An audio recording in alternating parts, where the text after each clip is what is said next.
Ravi's International School, trust assured for your child. A sprawling, safe and home-like campus for residential and day scholars. Call 7331 2008లో మీరు ఇండస్ట్రీకి అడుగు పెట్టారు, మంచి hit కొట్టారు first సినిమాతోనే. ఆ తర్వాత కొన్ని సినిమాలు చేశారు, కానీ ఎందుకు తర్వాత బాగా స్క్రీన్కి దూరం అయ్యారు? అవకాశాలు రాలేదా, మీరే వద్దనుకున్నారా? రెండూ కాదు, కానీ నేను వద్దనుకోలేదు కాదు, అవకాశాలు ఎక్కువ రాలేదు కాదు, దాన్ని కరెక్ట్గా బ్యాలెన్స్ చేయలేకపోయా. అంటే రైట్ పిక్చర్ని పికప్ చేసుకోలేకపోయా. సో అంతే. దాన్ని ఇండస్ట్రీని, అందుకే నేను ఎప్పుడు ఇండస్ట్రీని బ్లేమ్ చేయలేదు, నన్ను నేనే బ్లేమ్ చేసుకుంటాను. నాకే సరిగ్గా పికప్ చేసుకోవడం రాలేదు, అంతే. ఇప్పుడు ఇండస్ట్రీలో చాలా అవకాశాలు ఉన్నాయి, మీరు చేయడానికి రెడీగా ఉన్నారు అంటే కూడా కొత్త కొత్త ఆప్షన్స్తో అవకాశాలతో ఉన్నారు, కానీ మరి మీరు రెడీయా? నేను రెడీని, మళ్ళీ రీలాంచ్ అవుతాను. ఎలా చేద్దాం అనుకుంటున్నారు రీలాంచ్ అని? ఎలా అంటే లైక్ ఎప్పుడు నేను ఫస్ట్ నుంచి కూడా చెప్పాను, లైక్ వెబ్ సిరీస్ అయినా ఓకే, వెబ్ మూవీస్ అయినా ఓకే, మూవీస్ అయినా ఓకే, మంచి రోల్స్ చేయాలనుకుంటున్నాను. సో మంచి రోల్స్ వస్తే డెఫినెట్గా చేస్తాను. నేను కాంట్రవర్షియల్ ఎప్పుడు ఉండను. ఇదిగో ఇలా కాంట్రవర్షియల్లో నన్ను లాగుతారు అంటే ఈ భారతదేశంలో నాకు నిజంగా అర్థం కాదు. భారతదేశంలో ముస్లింలు స్వేచ్ఛగా వాళ్ళ కోసం ఒక సొంత రాజకీయ పార్టీ పెట్టుకొని ప్రచారం చేసుకుంటారు, ఎవరేమనరు. వాళ్ళ స్పీచ్లు మాట్లాడుకుంటారు, ఎవరేమనరు. వాళ్ళు నమాజులు చేసుకుంటారు, వాళ్ళ అల్లా గురించి మాట్లాడుకుంటారు, ఎవరేమనరు. అలాగే క్రైస్తవులు కూడా వాళ్ళ కోసం సొంత పార్టీలు పెట్టుకుంటారు, వాళ్ళు చర్చిల గురించి మాట్లాడతారు, ప్రతి హిందువుల ఇంటికి వచ్చి మతం మారమని ఫోర్స్ చేస్తారు, దానికి ఎవరేమనరు. అరే నేను 19A ఆర్టికల్ని ఉపయోగించుకొని చాలా సభ్యత అయినటువంటి భాషలో ఇలాగా సాయిబాబా గురించి ఒక నిజం చెప్పాను. నిజం చెప్తే కూడా కోపం వస్తుంది జనాలకి. స్వాతంత్రపు అండ్ వాక్ స్వాతంత్రపు హక్కును వాడుకోవద్దు అని నన్ను కాంట్రవర్షియల్లోకి పుల్ చేసి మాధవిలత ఈజ్ ఆల్వేస్ కాంట్రవర్షియల్ అంటారు చూడు. That is the issue. I'm not controversial, people are making it controversial. Cool sweetheart actually. Social మీడియాలో చాలా యాక్టివ్గా ఉంటారు, మంచి మంచి వీడియోస్ పెడుతున్నారు. అమ్మాయిలకైతే అడ్వైజులు మామూలుగా ఇవ్వట్లేదు. మరి ఎంతమంది ఫాలో అవుతున్నారో ఏంటో తెలియదు, కానీ మీరు ఏది పెట్టినా కానీ వైరల్ అవుతూ ఉంటుంది. అలాగే నెగిటివ్ కామెంట్స్ కూడా వస్తూ ఉంటాయి మాధవిలత గారు, వాటిని ఎలా ఫేస్ చేస్తూ ఉంటారు? అంతే, లైక్ మూడ్ అంతా నార్మల్గా ఉన్నప్పుడు నవ్వుకుంటాను వాటిని చూసి. మూడ్ స్వింగ్స్ అనేవి అమ్మాయిలకి చాలా కామన్గా ఉంటాయి కదా, హార్మోనల్స్ అప్ అండ్ డౌన్స్ అయినప్పుడు. లైక్ ఆ టైంలో మాత్రం కొంచెం కామెంట్స్ చేస్తానన్నమాట, వాళ్ళ మీద రియాక్ట్ అవుతా. మళ్ళీ నార్మల్ మూడ్ ఉంది అనుకోండి, ఓకే కూల్. మనకు హార్మోనల్ చేంజెస్ పీరియడ్ ఒకటి ఉంటుంది కదా 3 వీక్స్కి. ఆ 3 వీక్స్ ప్రశాంతంగా ఉంటా, లాస్ట్ వీక్ రియాక్ట్ అవుతాను. మళ్ళీ 4వ వారం వచ్చేసరికి ఓకే అయితే పిఎంఎస్ అనేది మీ విషయంలో చాలా సీరియస్ గా ఉంటుంది, చాలా ఉంటుంది. ఆ పిఎంఎస్ వచ్చింది అంటే ఆ మూడ్ స్వింగ్స్ కౌంటర్ బ్యాక్స్ పడిపోతూ ఉంటాయి సోషల్ మీడియాలో. రిమైనింగ్ టైం లైట్ తీసుకుంటాను, నేను చాలా లైట్ తీసుకుంటాను. మీరు ఇండస్ట్రీకి వచ్చిన టైంలో ఇక్కడ మనుషులు ఎలా ఉంటారు అనేది పెద్దగా ఐడియా లేకపోవచ్చు, కానీ రీఎంట్రీ ఇస్తాను, రీలాంచ్ అవుతాను అంటున్నారు కదా. ఇప్పుడు ఎవరినైనా ఎలాంటి సిచ్యువేషన్ అయినా ఫేస్ చేసేంత ధైర్యం మీకు వచ్చేసింది, ఆ మెచ్యూరిటీ కూడా వచ్చినట్టుగా కనిపిస్తుంది. ఇక మీదట మీ స్టెప్స్ ఎలా ఉండబోతున్నాయి? అంటే నేనేదో ఆ చాణక్యుడి లాగా పథకాలు వేస్తానని చెప్పాలి, కానీ యాక్చువల్ నాకు అన్ని తెలివితేటలు లేవు. బేసిక్గా నాకు అన్నీ తెలివితేటలు ఉంటే నిజంగానే నేను పొలిటికల్గా క్యాప్చర్ చేసుకొని ఒక పవర్లో ఉండేదాన్ని. సినిమా ఇండస్ట్రీని గ్రాప్ చేసి ఒక కెపాసిటీనో, ఒక స్ట్రెంగ్తో ఒక 4-5 ఇల్లు 4-5 కార్లు కొనుక్కునేదాన్ని. చాలామంది అనుకుంటారు నాకు చాలా తెలివితేటలు ఉన్నాయని, but very unfortunate fact is నాకు అన్ని తెలివితేటలు లేవు. I'm like A normal other girl, అంతే. కాకపోతే డీల్ చేయడం వచ్చు, అతి తెలివిగా మాట్లాడడం రాదు, కానీ అప్పటి వరకు అనుకున్నది మాట్లాడడం వచ్చు. ఇప్పుడు ఏంటంటే ఆ అనుకున్నది మాట్లాడడము హోల్డ్ చేసుకోవడం నేర్చుకున్నా. ఎవరితో ఎలా మాట్లాడాలి ఏంటి అనేది కొంత తెలిసినట్టుంది. తెలివిగా మాట్లాడడం నేర్చుకోలేదు, మాట అనాలి అంటే ఆ మూమెంట్కి హోల్డ్ చేసుకోవడం నేర్చుకున్నా. నిజంగా మీ వీడియోస్లో రీసెంట్గా నేను అబ్జర్వ్ చేస్తున్నప్పుడు చాలా క్యూట్గా ప్రెట్టీగా కనిపిస్తున్నారు. కంటెంట్ విషయంలో కూడా చాలా కేర్ఫుల్గా ఉంటున్నట్టున్నారు. అలాగే మీ బ్యూటీ, అలాగే డైట్ ప్లాన్స్, ఈ సీక్రెట్స్ అన్నీ కొంచెం చెప్పండి మాకు. సీక్రెట్స్ ఏం లేవు, నేను మా ఇంట్లో చేసిన ఫుడ్డే తింటాను, మా అమ్మ చేసిన ఫుడ్ తింటాను, అంతే. వంట చేస్తారా? చేస్తాను. అందరు అడిగే క్వశ్చనే అనుకుంటా, మళ్ళీ నేను అడుగుతున్నాను, పెళ్ళెప్పుడు? Marriages are made in heaven అంట. మళ్ళీ ఆ హెవెన్ నుంచి ఎవరన్నా వచ్చి చెప్తే జరుగుతుంది. ఎలాంటి అబ్బాయి కావాలి? మనిషి కొన్ని క్వాలిటీస్ కోరుకుంటాం కదా అమ్మాయిలు. క్వాలిటీస్ అంటే ఏముండాలి? నాకున్న క్వాలిటీస్ సమాజంలో దొరకడం చాలా కష్టం, అందుకే దొరకట్లేదేమో. నాకు నచ్చిన వాళ్ళు నాకు దొరకట్లేదు, సో దొరికేటోళ్ళు నాకు నచ్చట్లేదు. బికాజ్ ఆ క్వాలిటీస్ రీచ్ అవ్వకనేమో. నేను చాలా ఎక్స్పెక్ట్ చేస్తాను, చాలా జెన్యున్గా ఉండాలి, ఉమెన్కి చాలా రెస్పెక్ట్ ఇవ్వాలి. ఏ ఉమెన్ అయినా సరే, మన ఉమెనే కాదు బయట ఏ ఉమెన్ అయినా, ఆమె ఏం పని చేసుకుంటున్నా సరే ఒక వ్యభిచారికైనా చాలా గౌరవంగా ఆమె అని హుందాగా మాట్లాడేటటువంటి మనస్తత్వం ఆ మగవాడికి ఉండాలి. అండ్ ఆ మహిళలో ఈమె ఇండిపెండెంట్గా ఉండే లక్షణాన్ని అతను తొక్కేయకూడదు. అభిప్రాయాలకు తను వీలైతే, అంటే ఆమె ఒక దీపం అయితే దాన్ని నూనె పోయాలి తప్ప దాన్ని ఆపే ప్రయత్నం చేయకూడదు. ఇట్లాంటి క్వాలిటీస్ నేను చాలా కోరుకుంటాను. I don't no, typical old school. అయినా బాగుంది వినడానికి మీరు చెప్తుంటే. చాలా మంది అబ్బాయిలు ఇప్పుడు ఇంట్రెస్టింగ్ గా వింటారు అనమాట. ఏం చెప్పారు, ఎవరు కావాలి, ఎలాంటి అబ్బాయిలు మనకున్నాయా ఈ క్వాలిటీస్ అని చెప్పి. రీలాంచ్ అవుదాం అనుకుంటున్నారు కదా, మళ్ళీ యాక్ట్ చేయాలనుకుంటున్నారు. ఎలాంటి క్యారెక్టర్స్ చేస్తారు? మళ్ళీ హీరోయిన్ గానేనా? అలా ఏం కాదు, నేను ఎప్పుడు కూడా చెప్పాను హీరోయిన్ గా చేయాలని కదా. హీరోయిన్ గా చేయాలని ఆశ ఉంది, హీరోయిన్ గా చేశాను. But I want to play good roles, అంతే. ఎలాంటి రోల్స్ అంటే ఇది కావాలి, ఎలాంటి గుడ్ రోల్స్ అంటే అంతే. ఆ కథకి ఇంపార్టెంట్ ఉన్న రోల్, అంతే. ఏ హీరోతో యాక్ట్ చేయాలనుకుంటున్నారు? అలా కూడా లేదు. రూల్స్. స్నేహితుడు సినిమాలో మీరు నానితో యాక్ట్ చేశారు. ఇప్పుడు నాని మంచి స్టార్ అయిపోయారు. కాంటాక్ట్ లో ఉంటారా? నేను ఎవరితో కాంటాక్ట్ లో ఉండను.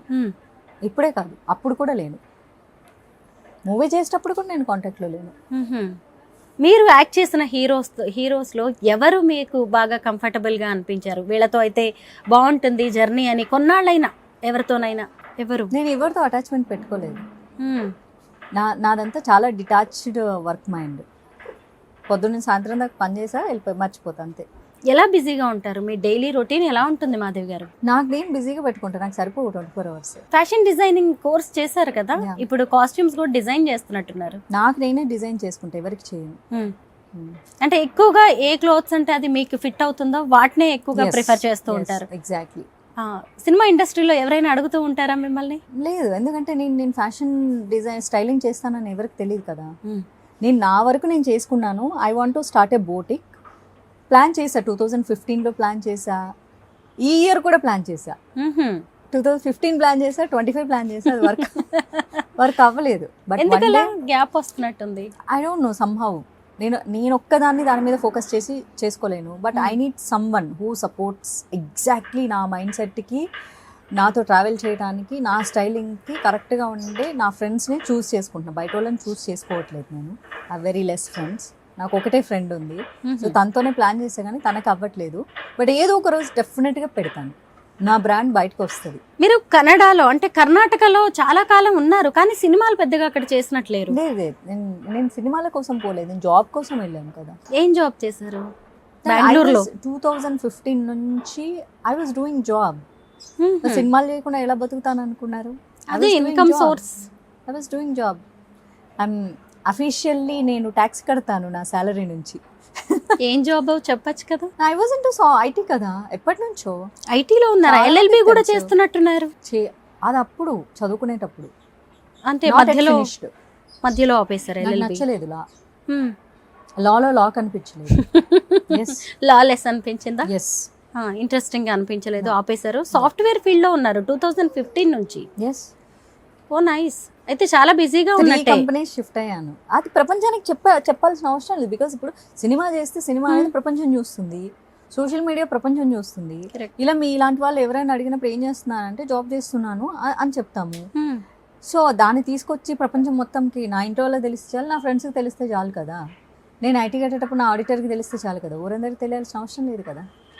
మాధవి గారు, అసలు లైట్స్, కెమెరా, యాక్షన్, అలాగే సినిమా ఇండస్ట్రీ నుంచి మీరు ఒకేసారి ఐటీ ఫీల్డ్ వైపు వెళ్ళి జాబ్ చేయడం అంటే ఎలా ఉంది?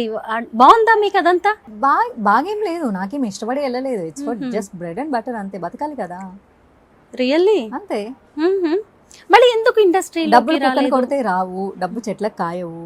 This a simple thing. చాలా మంది అంటారు కుక్కని కొడితే డబ్బులు రాలుతాయి, చెట్టుకి డబ్బులు కాస్తాయి, ఎవరో జనాలు ఇచ్చేస్తారు. ఎవరు రారు. మన పని మనమే చేసుకోవాలి, మన తిండి మనమే తినాలి. సో నా కష్టం నేను చేస్తే, నా కంపెనీ నాకు శాలరీ వేస్తే, మా అమ్మ వండి పెడితే నేను తింటాను. ఇది నిజం. ఈ నిజం చాలామందికి డైజెస్ట్ అవ్వని వాళ్ళని ఒప్పించడానికి నేను ఇక్కడ లేను. ఎందుకంటే నేను నా కోసం ఉన్నాను, ఎవరి కోసం లేను. నేను నా కోసం నా ఫ్యామిలీ కోసం ఉన్నా. నాకు ఏదైనా చెప్పాలనిపిస్తే మన సోషల్ మీడియాని వాడుకొని జనాలకు చెప్తా. That's it. మాధవిలత సినీ ఇండస్ట్రీలో ఒక హీరోయిన్ గా యాక్ట్రెస్ గా మంచి పేరు తెచ్చుకున్నారు. అలాంటి మాధవిలతకి అవకాశాలు లేకపోవడమా, లేదంటే ఉన్న వాటిని సరిగ్గా ఉపయోగించుకోలేక బ్రెడ్ అండ్ బటర్ కోసం జాబ్ చేయాల్సిన పరిస్థితి? నేను జాబ్ చేస్తున్నానండి, నేను అడుక్కుని తినట్లేదు. బాగుందండి, జాబ్ చేయడం గ్రేట్ థింగ్ కదా. అదే అంటున్నా, నేను ఏదో కష్టపడిపోయి పాపం చాలా మంది కష్టపడ్డట్టు చెమట వచ్చి ఎంతో కష్టాలు పడి వాళ్ళ లైఫ్ని లీడ్ చేస్తుంటారు. వాళ్ళందరికంటే నేను గాడ్కి నేను చాలా థ్యాంక్ఫుల్. నేనేం అంత కష్టపడి చేయట్లే. ఓకే, నా ఫ్రెండ్స్ దగ్గర ఫీల్ అయ్యా ఫ్యూ ఇయర్స్ బ్యాక్, నిజాయితీగా ఉంటే ఎవ్వరు పని ఇవ్వరు, మనకి నిజాయితీగా ఉంటే అసలు డబ్బులే రా అంటే, ఎందుకు అలా అనుకుంటావు, నువ్వు మంచిగా చదువుకున్నావు కదా మన కంపెనీలో చేసుకో అన్నారు. Okay fine. నేను బయట వాళ్ళ దగ్గర ఎప్పుడు లేదా, నా ఫ్రెండ్స్ కంపెనీస్లోనే నేను వర్క్ చేస్తాను. But I work from home. నేను మళ్ళీ ఆఫీసులకు వెళ్ళి కూడా పని చేయను. దీపం ఉన్నప్పుడే ఇల్లు చక్కబెట్టుకోవాలని చాలా మంది హీరోయిన్స్ కావచ్చు, యాక్ట్రెస్లు అనుకుంటూ ఉంటారు కదా. మీకు ఎప్పుడైనా అలాగా జాగ్రత్త పడాలి ఇప్పుడే అని ఇండస్ట్రీలో ఉన్నప్పుడు అనిపిస్తుంది? రాత్రి నిద్రపోయే ముందు అనిపిస్తుంది, తెల్లారాక మర్చిపోతారు మళ్ళీ మామూలే. మీలాగా చాలా మంది హీరోయిన్స్, సినిమా ఇండస్ట్రీ ప్రముఖులు పార్టీల్లోకి వస్తున్నారు, కానీ ఆ తర్వాత ఎక్కువ రోజులు అక్కడ ఉండలేకపోతున్నారు. మళ్ళీ వాళ్ళ దారిన వాళ్ళు వెళ్ళిపోతున్నారు. ఎందుకు రాజకీయాల్లోకి ఎంట్రీ ఇస్తున్నారు, ఎందుకు వాళ్ళు వెళ్ళిపోతున్నారు అనేది కూడా తెలియట్లేదు. మేబీ ఒక 2-3 విషయాలు నేను అబ్జర్వ్ చేశాను. ఫస్ట్ ఏంటంటే, సెలబ్రిటీస్ ఇలా పాలిటిక్స్లోకి వస్తే చాలా ఎక్కువ వాల్యూ, ఇంపార్టెన్స్ ఇచ్చి రెడ్ కార్పెట్ వేస్తారు సో అని చెప్పేసి వస్తారు. ఆనెస్ట్లీ నేను అందుకు రాలేదు. ఎందుకంటే నేను చాలా సంవత్సరాల నుంచి అబ్జర్వ్ చేస్తూ ఉన్నాను ఎట్లా ఉంటుంది ఇక్కడ వీళ్ళది అని చెప్పేసి. సినిమా ఇండస్ట్రీ అనేది రెడ్ కార్పెట్, రాజకీయం అన్నది రెడ్ కార్పెట్ అయితే కాదు. అలా వచ్చినప్పుడు సినిమా ఇండస్ట్రీలో దక్కినంత గౌరవం రాజకీయంలో వాళ్ళకి దక్కదు, అంత విలువ వాళ్ళకు ఉండదు.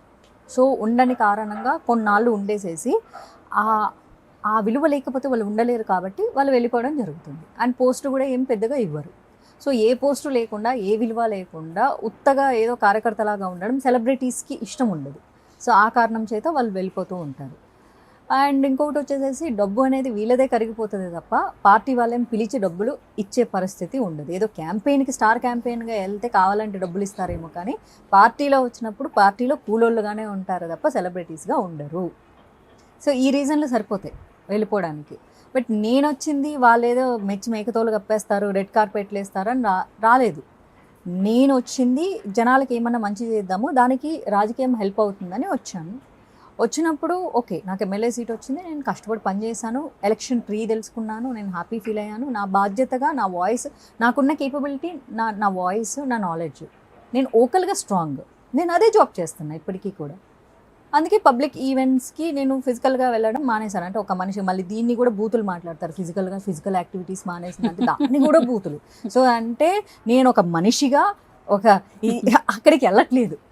ఇది తెలుగులో చెప్తే ఇంక అంతే, నేను ఒక మనిషిగా అక్కడికి ఈవెంట్లకు నడిచి వెళ్ళట్లేదు, ఉండట్లేదు, అపియర్ అవ్వట్లేదు. అంటే పాలిటిక్స్ లో కంటిన్యూ అవ్వాలనుకుంటున్నారా, ఇక చాలరా బాబు అనుకుంటున్నారా? నేను అలా ఏం అనుకోలేదు కదా. నేను ఇప్పటికీ చెప్తాను, ఐఎమ్ స్టిల్ ఇన్ బీజేపీ. నాకు బేసిక్గా ఏదైనా ఒకటి పట్టుకుంటే వదిలేసి అలవాటు లేదు.